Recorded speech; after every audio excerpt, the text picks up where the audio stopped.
Those who love controlling others despise freedom, because for them it is easier to suppress than resist. And when you are a prisoner to your own greed and perverse lusts, you are envious of those who are not bound by the same. Thus, the desire to control and subjugate, resulting in vicious and injurious tirades and wanton acts of soulish destruction and character assassination. People are dehumanized and treated as animals, even worse than animals, by those who behave as if they're less than animals themselves. For which of the beasts in all of the animal kingdom is capable of treating their fellows with such disregard as human beings? The animals at least have an excuse. They're amoral beings, doing only what's necessary for survival, not for lust or for greed or cruelty.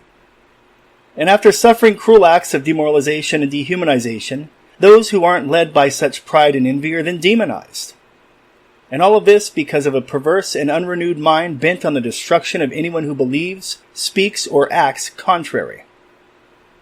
Truth itself becomes a target to those who flee from it and reject it, lest it expose their dark deeds and corrupt depths of their own hearts. Enabled by followers indoctrinated to the point of ungodly, even horrific loyalty, some goose-step their way through history, marching on the torn flesh and broken bones of those who have chosen a more godly, and as a result, more truly humane way. They march on, professing to know the way to success and immortality while living parasitically on the essence of others, sucking the life from their souls, indeed even the very marrow from their bones. And in this way the unregenerate seek to produce more like themselves, all the while hijacking the truth and grafting it to their venomous and contagious lies and twisting it into their damnable heresies. However, in the end, the proverbial yokes put on people to oppress them will one day be removed and placed as a millstone around the neck of those who abuse them.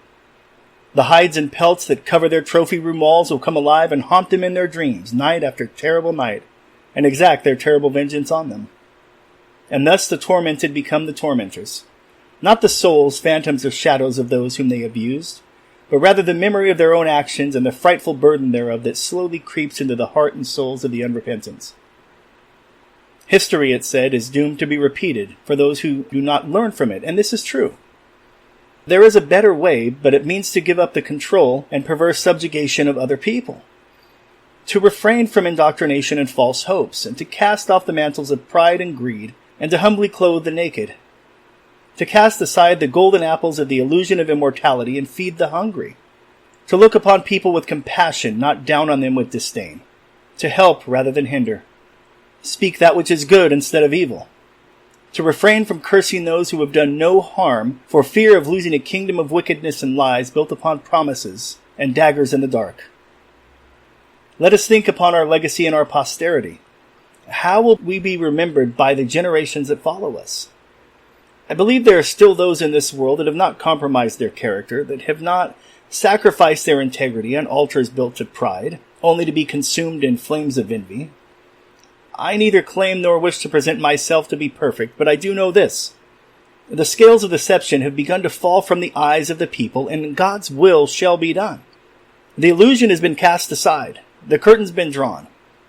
And again, a once mighty empire of brick and stone, an empire based on compromised morals and corrupt back-alley deals, fear and manipulation, is now crumbling to clay and dust under the weight of its own gluttonous appetites and grandiose ambitions. Thank you for listening.